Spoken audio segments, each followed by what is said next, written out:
All right. Hi. Welcome. Thanks for coming. Yeah, I'm so happy to see so many faces. Again, Kate Wallersheim, and I'm in my first year, principal at the middle school. So a little bit about me. This is my 11th year in the district, I think.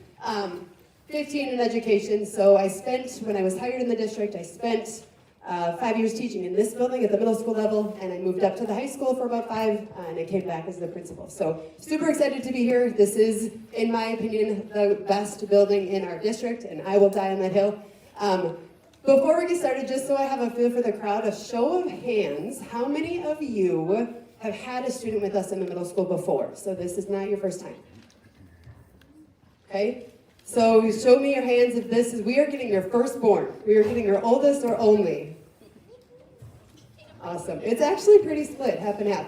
So I will share, welcome to the parents of the class of 2030. That's crazy to say out loud. Fifth graders, you are the class of 2030. I am part of that second group. So my oldest is also a fifth grader, and he's in the room with me today too. So obviously I work here, so I probably have a lot of the answers to my own questions, but I feel some of the same things that you do. So hopefully tonight, we can kind of ease some of those curiosities and get you the information that you guys need. All right. Some people that you'll hear from today. We're not all here, but many of us are. So Kate Wallersheim, Principal Fritz Lurkey, also known as AP, is our assistant principal. Jamie Salzman is our dean of students. Diana Renardi is our current 7th grade counselor, but it's kind of neat in this building. Our counselors follow their students. So Mrs. Renardi will start with you, 5th graders, as your 6th grade counselor, and she'll follow you up through 7th grade. So she will be your guidance counselor all the way through middle school. Our current 6th grade counselor is Deb Chapman. She's not with us tonight, but she will follow her current 6th graders up to 7th grade. We have Officer Abby and her sidekick Sully. If you haven't met Sully, it's pretty fantastic. And then Brandon Larsdorf is our school psych, and Teresa Frederick is our school social worker. Both, I don't think, are here tonight. All right, overview of what we're gonna kind of give you some information on. And there will be time for questions at the end. We have a big crowd, so just kind of a heads up when we're done. Our meeting ran about a full 45, 50 minutes last Monday, and then there was time to explore the building on your own, do a self-guided tour. We will position ourselves around the building to help guide you, to answer questions, anything that you guys need. But just some of the things to come tonight, some middle school basics, what time does school start, what does a day look like, what are classes, those kinds of things. Registration is coming, so we'll give you more information about that. 5th graders is coming next week, like really soon, Monday, Tuesday. You'll hear more about that. Some other things to know, clubs, activities, sports, those kinds of things that you can get involved in at the middle school. We'll give you some important dates and other access to resources tonight, and then again, we'll leave room for questions. With that said. Hi there. Again, I am Diana Renardi. I will be the 6th grade school counselor next year. I'm so excited to see so many people here. Monday night, we had about the same number. It was a huge crowd. So thank you for coming out. Thank you for taking the time to hear more about the middle school.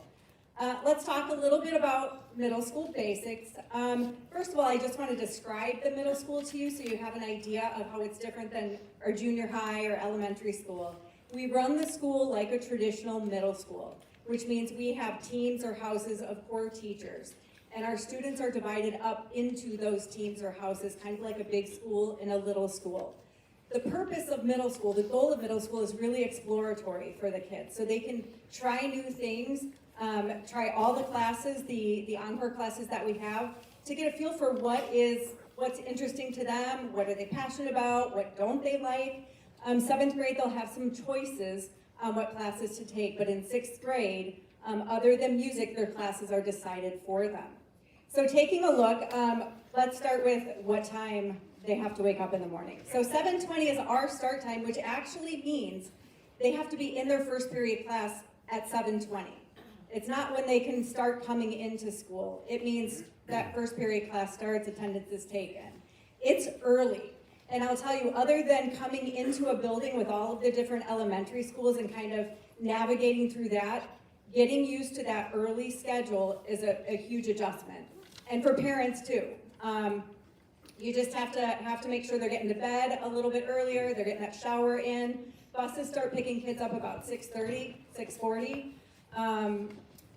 If you are going to bring your child to school, that's okay. You know, we have a lot of parents who like to drop off and also do pickup. For those of you who have done this routine before, you know how long the line of cars can be in the morning. It goes out past Mountain Bay, sometimes out into County Highway or Schofield Avenue out there. So it's important if you're going to bring your child to school and drop them off, try to get here by about 7:05, because the line gets really long, it moves slowly. We open the doors at 7 o'clock, so kids can come into the building at 7. In the past, we've had some parents who will drop them off at like 6:40, 6:30, 6:45. They have to stand outside until the doors are open. Of course, if it's raining or below 0, that's different, but otherwise they're standing outside. So as close to 7 as you can get is great. The nice thing about starting really early, for those of you who are going to be 6th graders next year, is that we are the first school to be done in the district. We get done at 2:32.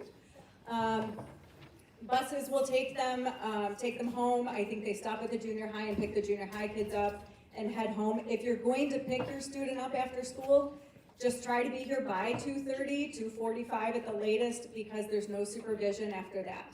Boys and Girls Club is an option. We're going to tell you more about that in just a little bit. Okay, so back to the middle school structure. You can see when you come in here, we have a clock tower in the middle, we have the village theater, there's some like street lamp looking lights out there. The school was designed to look very much like a town or a community village, to get that feel of, you know, we're all part of that same community. And so we have houses here, which, you know, sometimes we say teams, but houses are, there are 5 core teachers on there. 2 of them are ELA teachers. And then we have science, social studies, and math. We have, right now, we have about 420 students per grade. So dividing those up into the 3 houses that we have is about 135 to 140 students per house, okay? The nice thing about having houses at the middle school is that the students get to see some of the same faces as they go through their classes during the day. They recognize kids, they get to meet new students, and it feels just a little smaller of an environment than this large school we're in. So the core classes, again, math, English language arts, or ELA, science and social studies, and then our sorry, hang on. Okay, so our encore classes, or our required exploratory classes, are wellness pathways, tech ed, which is like shop, art class, computer skills, phy ed, and a music choice. Because the students, sorry, so popular with my email, because the students are still in 6th grade for DPI purposes, that's elementary, and they're required to have music, art, and phy ed in 6th grade, so that's why those are on there. Okay. All right, A and B days. So I think the elementaries have numbered days, so they know which encore or specials that they have. Ours is just A and B. It's a pretty simple way of remembering what encores you have, and it really only applies to our encore classes because our core classes meet every day. So it doesn't really matter if it's an A day or B day, you're going to math. You do have to know, especially if you have an instrument, if it's an A day or B day. And we have it posted, we make announcements, you'll get a calendar, it's online. So there's really a lot of ways to remember, and it's usually like a Monday where it's sort of the, what day is it? It's an A day. And then after that, they get in the groove. We have WIN time, and some of the elementaries call it WIN. It stands for what I need. And it's a time of the day, it's a half hour, and it's a time where students can get work done. So it's like a study hall for some students. They can get help from a teacher or make up tests that they've missed, or get an intervention that they might need. For example, if someone is struggling in math, they might go to a math interventionist at that time and get some extra help there, or a reading intervention or other things. So that's usually done during the WIN time. And again, the interventions, we have academic interventions here for math and reading. Usually that's something that your student will qualify for, and you'll be notified of that if they're placed in that intervention. We also have an intervention for students with some behavioral or emotional difficulties, EL support, that's all during the WIN time.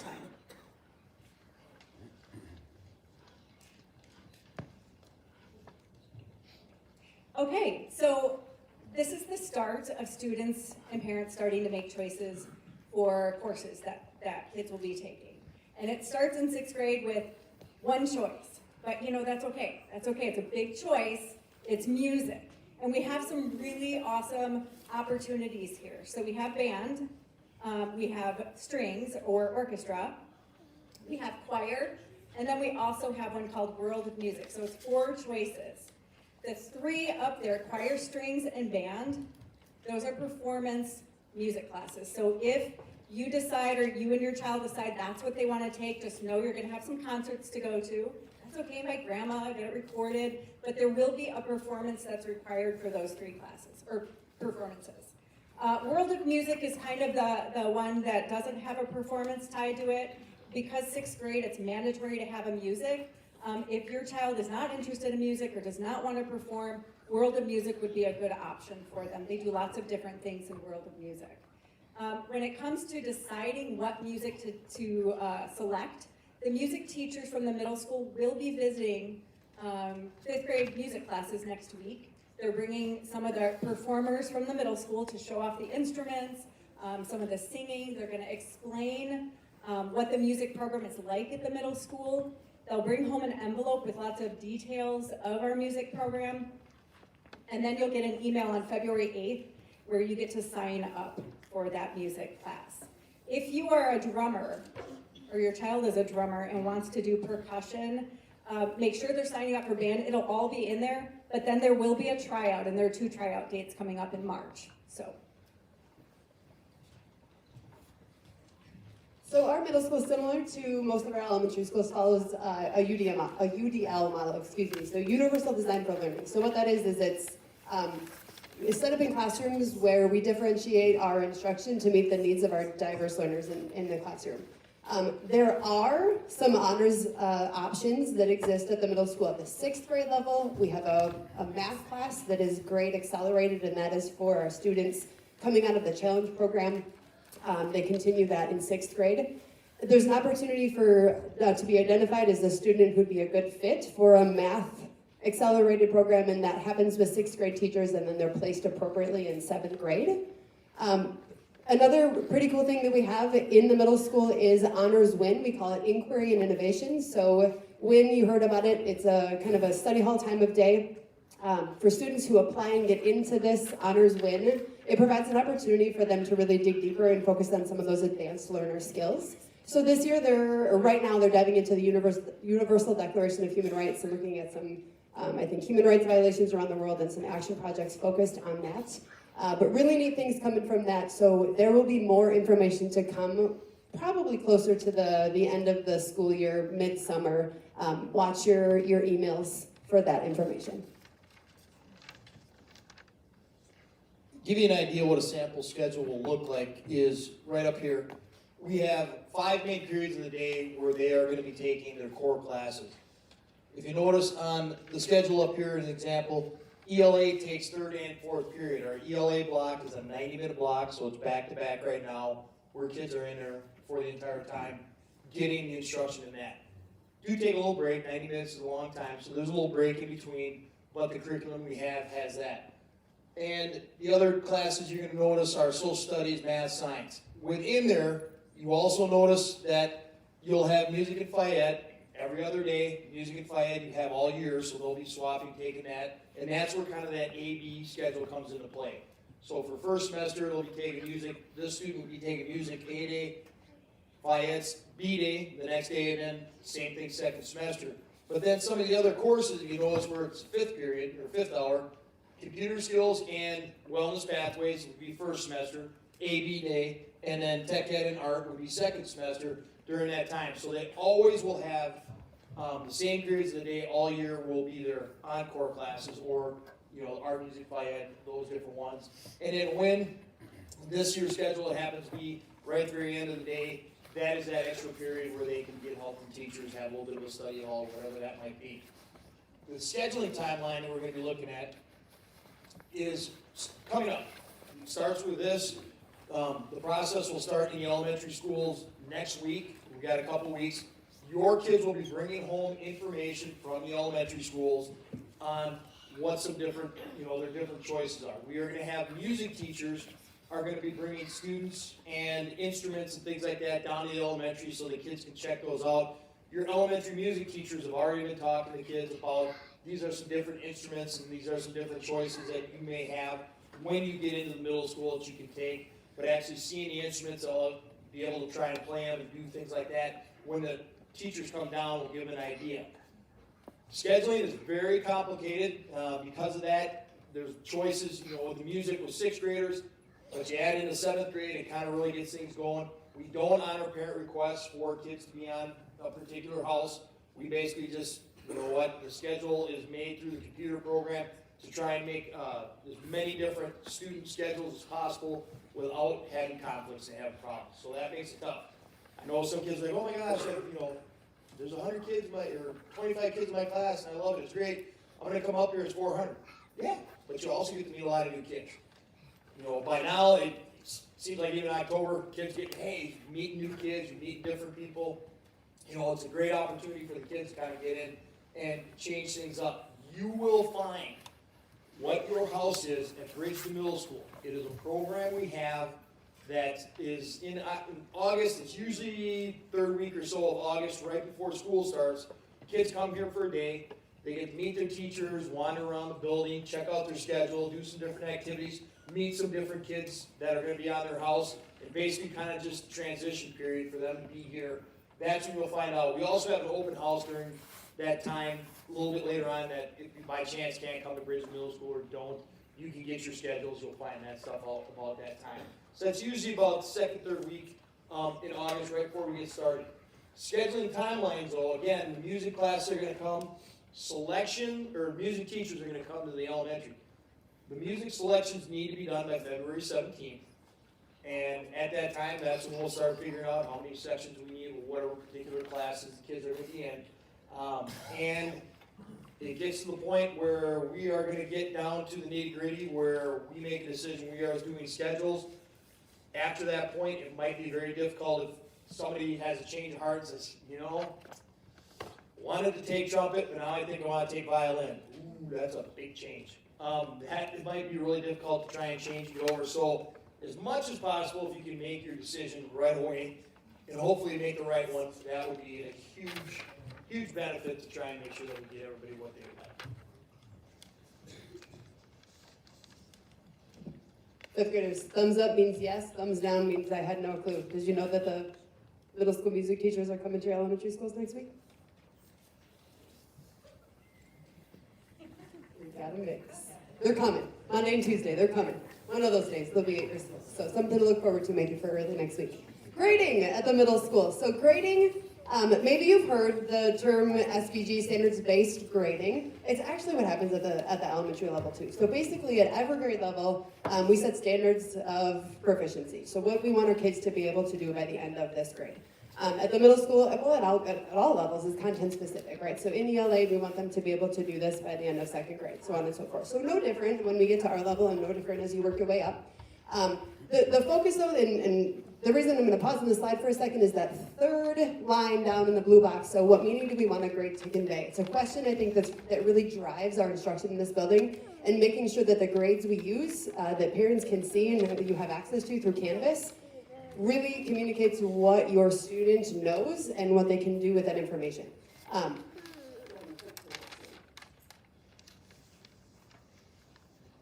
So I added the elementary grade scale. Is that the right one? Okay. Last time I wasn't confident, so that makes me feel better.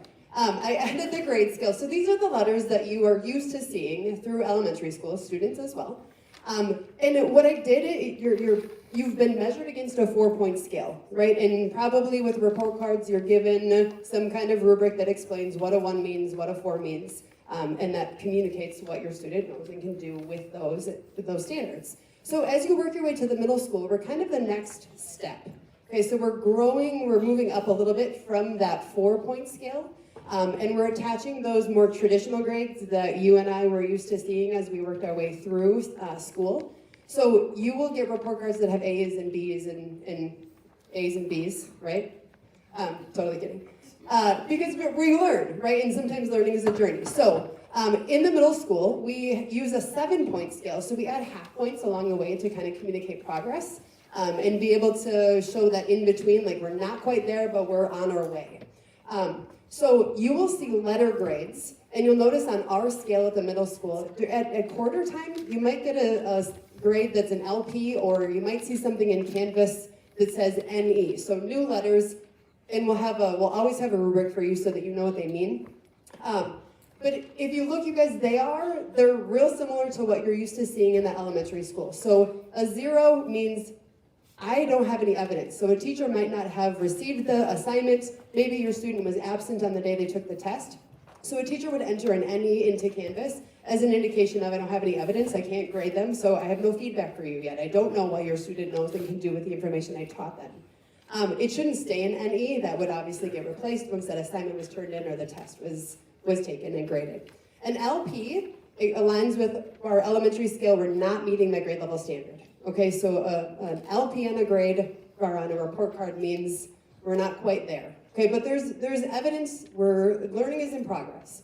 And then working your way up, you can kind of see. A B, if you'll notice, is the same as a 3 over there. So a B, we are meeting grade level expectations. So just so that's clear, that B level is that grade level expectation.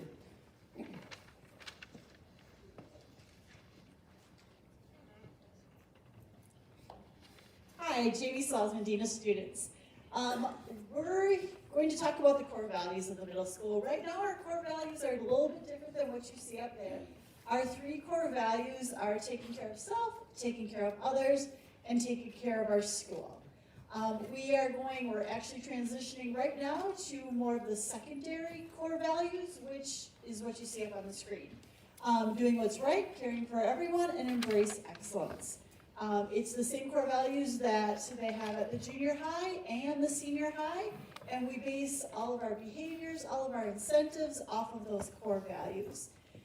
We do incentives. We have what's called pride tickets, where if your child has done something amazing for, say they did really well on a test, or they just did really well with a sub one day, or they helped other students out with something, you may receive an electronic what's called pride ticket, which kind of explains what happens and just congratulates them for doing well with our core values here in our building.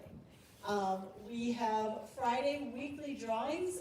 We have 3 lunch periods, and we do some drawings where they can win different kind of incentives. Usually involves a little bit of chocolate, things like that. Or what we have, our market moolah money, which is some money where we have a school store where they can spend that in the school store. So it's kind of fun for them as well. Who gets hungry during the day? Lunch is your favorite class? Who's that? Yeah, okay.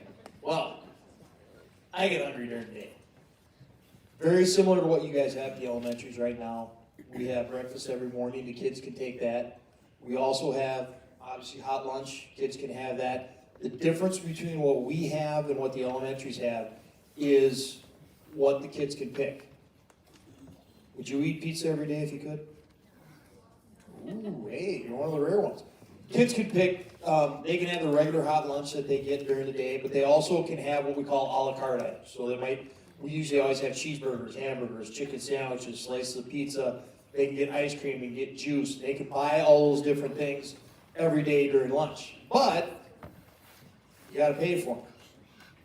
So one thing to keep an eye on is you put, $5 in your lunch, lunch count for your student in elementary, and it maybe lasts you a couple days. It's going to last about a day maybe at middle school. So you're going to have that conversation with your kids as far as what they can and can't have, and make sure you're checking their account. If they dip below 0 for their balance, they usually get 2 or 3 lunches or breakfast, combination of the 2, before they kind of start getting cut off, because we can't maintain that forever.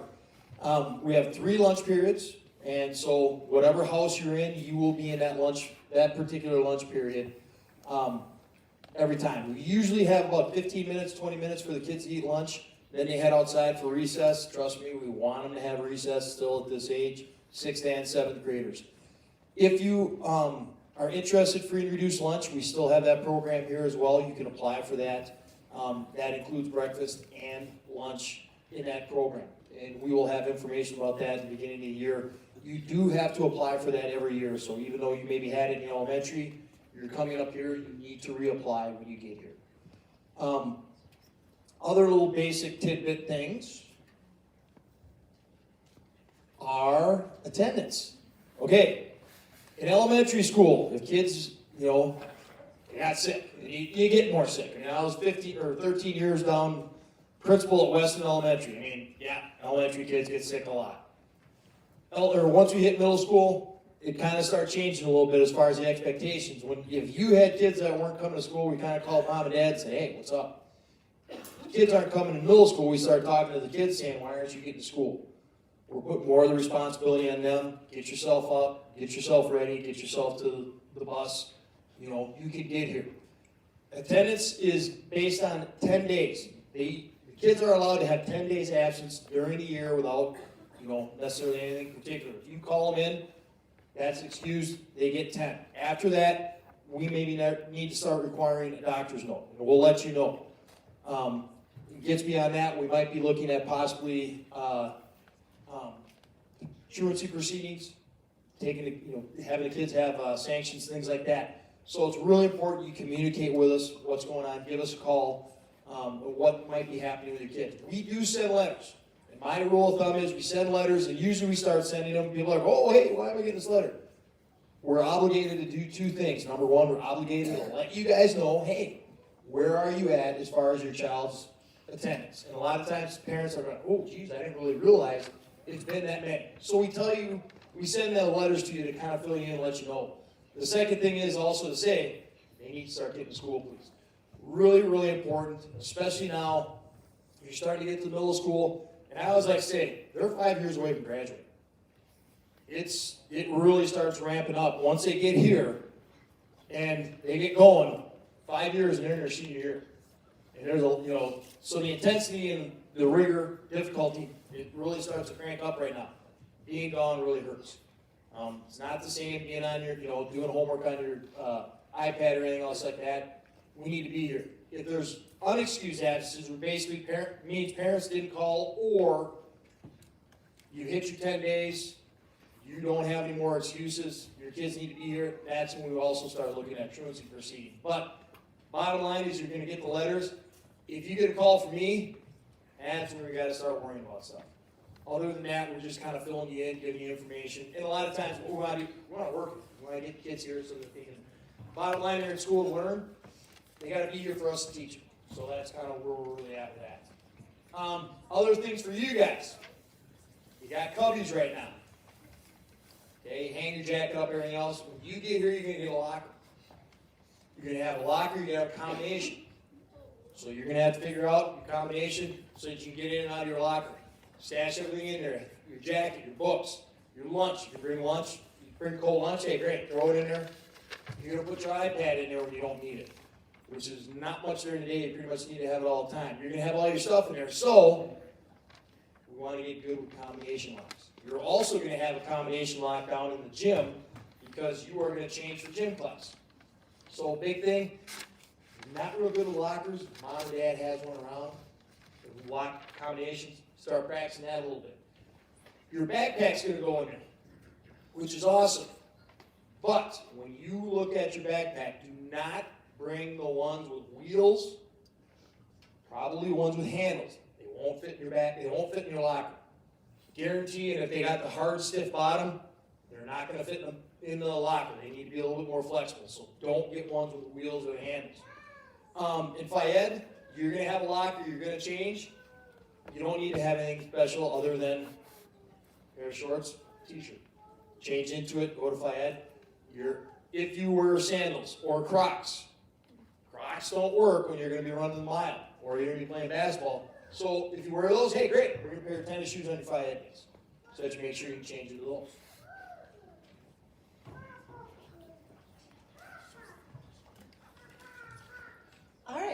iPads and personal devices. Of course, you'll have an iPad here as a 6th grader and 7th grader. Very much like the elementary school, you have to charge your iPad every night. You will be carrying your iPad throughout your day because we also have our pass system, which is on the iPad. It's an app right on the iPad where the teachers can fill out the pass, and you'll need a pass whenever you're out in the hallways between classes. Also with the iPads, that's what I was gonna say. Can't have iPads at lunch, so we'll keep your iPads in your lockers, kind of along that same line. Cell phones, AirPods, earbuds, headphones, all of those are only used with teacher discretion. So we ask that especially cell phones stay in your locker throughout the day. You can't have them, you can use them before school, up until the 7:20 bell, and then after school at 2:32, you're free to use them, but they should stay in your locker throughout the day. If you have issues with your devices, like your iPad, our iLab does offer some tech support for you. Along with that, the district has what's called Gaggle. And Gaggle is a website that kind of watches the content that's happening on the iPads for safety reasons. It watches for concerning content, that it flags the content. Students do have teams where they can message each other for assignment reasons, things like that.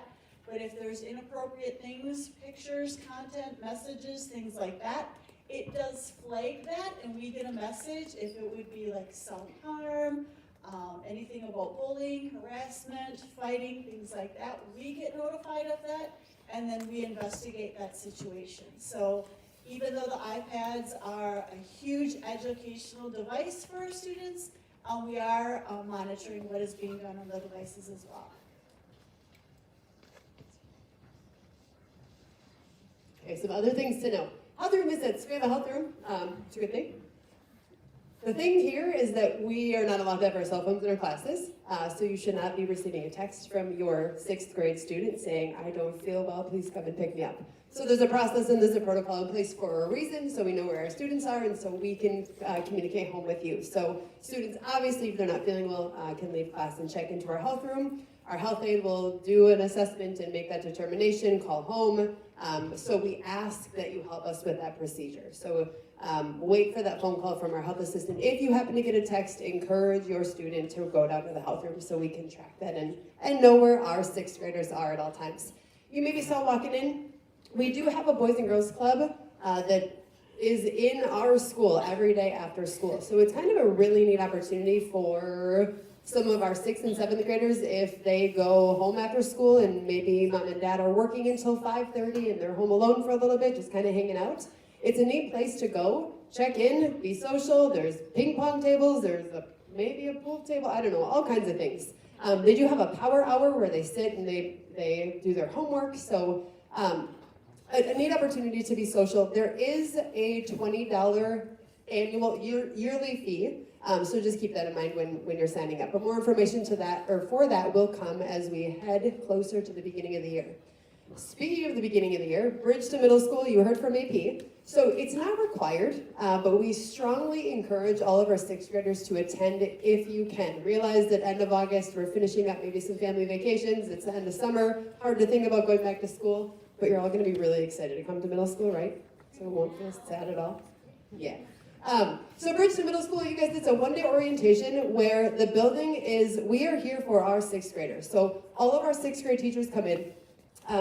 The teams, the houses, they plan a day with their students. So they're welcomed in the theater. We do kind of an introduction here with all of our 6th graders.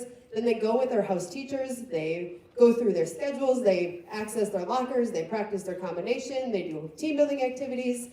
Run through a mock schedule, so when they get here on the first day, it's not the first time they've done any of those things. They'll be familiar faces. They get to meet some new people from different elementary schools. Again, they go through the lunch line, right, the whole thing, so that it feels a little bit more familiar that first day when we share this building with 7th graders. So neat opportunity. I believe it's August 20-something. We're 21st. I think it's on the back, I think. So August 21st is when it's set for this year. So watch for more information. It's a super simple sign-up process, and busing is available for that day. So it would just have to be part of that sign-up process. Open houses are also around that same time where we have all of our teachers in the building, so 6th grade parents can come in after Bridgeton Middle School, you can grab their schedule, and your 6th grader can show you around the building, their schedule, you get to meet some of their teachers, and some of their other encore teachers that maybe weren't here before.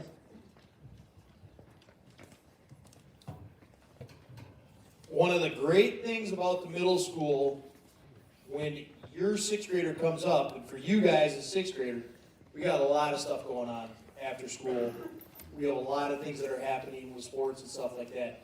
We have probably, I think we're 50-some clubs. Like today, we just had ski and snowboard club. So kids brought in their snowboards and skis. They dropped them off over here by the gym. Had a bus at the end of the day. They hopped on the bus, went up to Rib Mountain, and they could ski up there until you guys come pick them up. We have fishing clubs. We have knitting clubs. We have gardening. You can see some of them up there. There's all kinds of different things. And some of them meet twice a month, some of them meet once a month, some of them meet once a week. And your kids can take part, just basically come and show up. The nice thing about Boys and Girls Club is, obviously if they stay here after school for a club, and they kind of need somewhere to go, what to do, unless you guys can pick them up, a lot of kids will go to their club, and then they'll just go to Boys and Girls Club, and they'll hang out there until you're able to maybe pick them up after work or on your way home.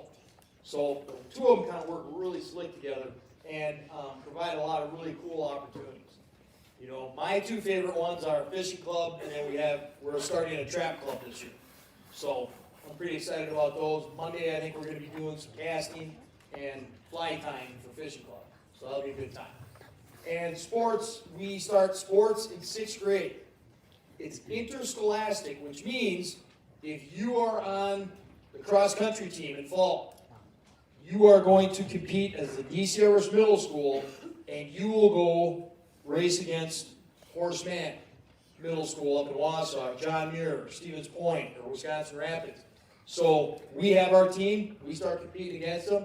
Every year we add a few more sports until you get to about 9th grade, freshman year, and pretty much every sport that we offer, we have from that time forward. We have limited sports opportunities. We do have some other, again, clubs and some intramurals and things maybe. But what you guys can sign up for is you can do cross-country co-ed, which means boys and girls. We have kind of a girls team, kind of a guys team, but we practice together, we go to the meets together. Girls have swimming in fall as well, so you can pick one of those two. Winter, our sport that we have is co-ed wrestling, which basically means girls, yes, you can wrestle guys. Yep. Right now the guys are down in Stevens Point at a meet with Stevens Point, PJ Jacobs, Ben Franklin, Wisconsin Rapids, Medford, I think it was, and Mosinee. So those guys are down there having a meet right now. And then in spring we have co-ed track. Same thing too. It's a girls team and a guys team, but we practice together, travel to the meets together, and everything else. Once you notice on the bottom there, we do have some intramurals. We have different things that are going on that we'll let kids know about during the course of the year. And once you get into 7th grade, we start adding a bunch of other stuff. No fees for sports participation in middle school. The only thing you do have to do is you have to do two things. You have to sign up for the sport, which means you need to go online, and that information will come once we get to that point. And kids need to have a sports physical, which you can either get from your primary physician, or if you are looking about the end of July-ish, middle of July, end of July, you'll notice in the newspapers, Pilot Review, the Herald, whatever, they have, a lot of clinics will have a sports physical day, which basically $20, you go in, get your sports physical, they sign the card saying that the kids are healthy enough to do sports, and you can go ahead and turn that in for participation. So that's kind of the big thing. And then obviously, you got to be there to watch when they're competing.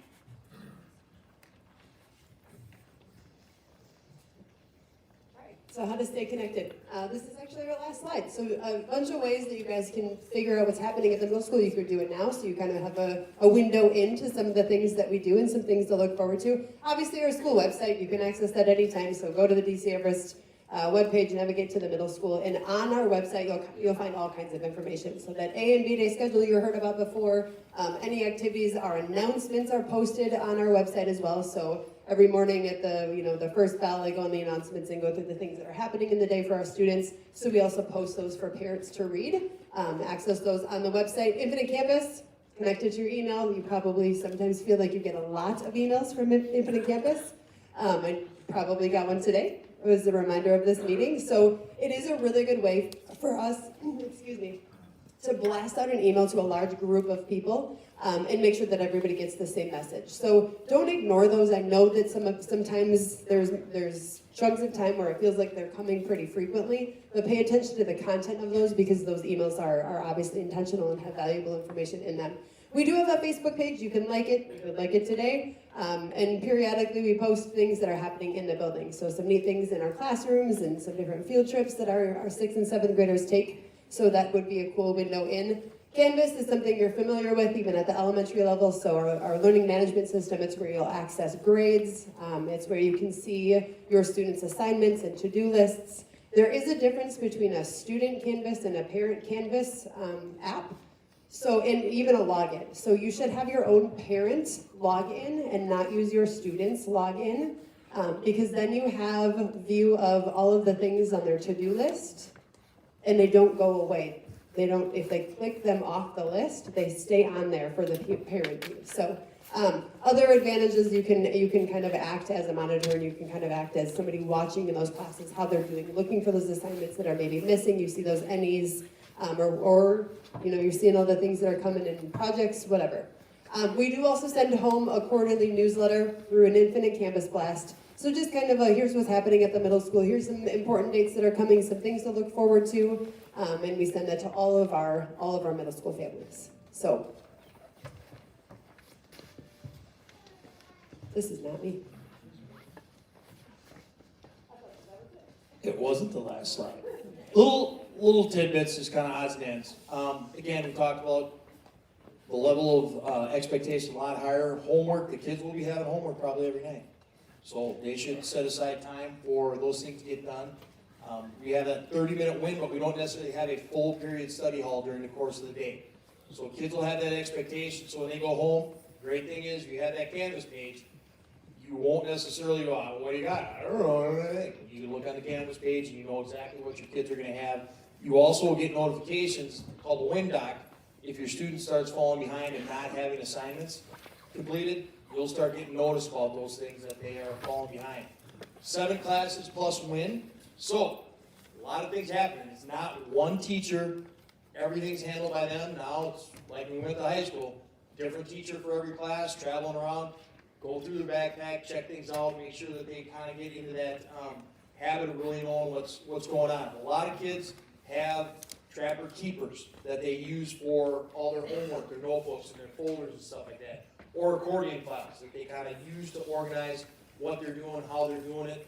I suggest those are great. And it's awesome for kids because one of the things, they have to go from one class to the next class. They maybe have to go from that side of the building down here and back. They have everything in there they need. Big thing is their iPad and their folders. They can get to class pretty easy. They get 4 minutes. That's usually not a problem unless you are not really organized. Set aside study ahead of time. Now, you guys, I mean, we had kids go, hey, I'm sorry, I didn't get my homework done last night. I had to go do whatever. I was at practice or I had this.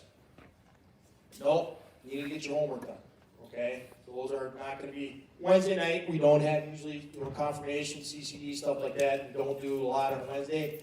But homework expectations, get that stuff done. Planners are great. Little calendars, planners. Teach kids how to use them. We use Canvas because everything they have is going to be on that Canvas page, when it's due, what's going on.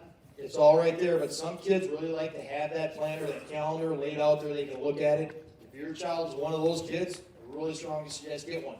We do have a homework club that meets 3 days after school for about an hour. Kids can sit there. If you're worried about, hey, they're not taking advantage of the time, they can be in the homework club. We have adults that can answer questions for them. A lot of times the teachers are still in the building for at least the first half hour, 45 minutes that they might say, hey, can I run down and see if my teacher's there and I can quick ask a question. They help get things done. I really suggest you got somebody who's not really motivated to do homework, might be a good plan. And then they can go to Boys and Girls Club, which they would get another hour of homework if you're not home from work yet and you want to get it done. There is going to be a parent and student handbook online.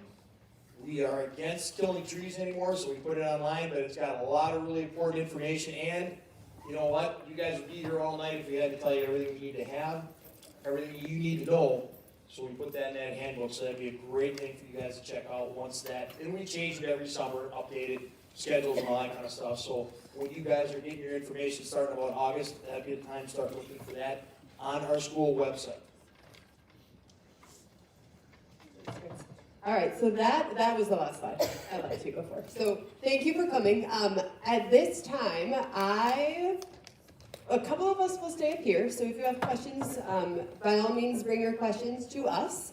And a couple of us will kind of spread out through the building. So I'll give you a quick understanding, if you're not familiar with the middle school, kind of where you're headed from here. There are maps as you walked in, so feel free to grab a map, but just kind of to orient yourself from where we are in the theater.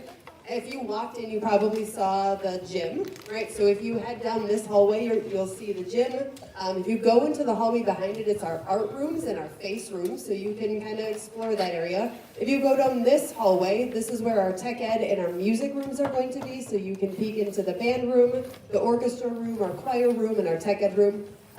If you head straight out of the theater to the split, you'll notice that there's an A wing and a B wing, so 6 comes before 7, A comes before B. So the 6th grade wing is the A wing. So you're gonna wanna head into the A wing, and it's just a loop. So you can't get lost. If you just walk around and you can kind of peek into some of those classrooms, there's a pretty neat science lab as you walk in, and you'll definitely be able to see into a really cool classroom. So feel free to explore the building. We will be around if you have questions. Bring your questions to us. Anybody is more than capable of answering those. So thank you for braving the cold tonight. We appreciate you, 5th graders. I'm so excited to have you next year. Have a great night. Hey, how are you doing, man? How's it going? You know what?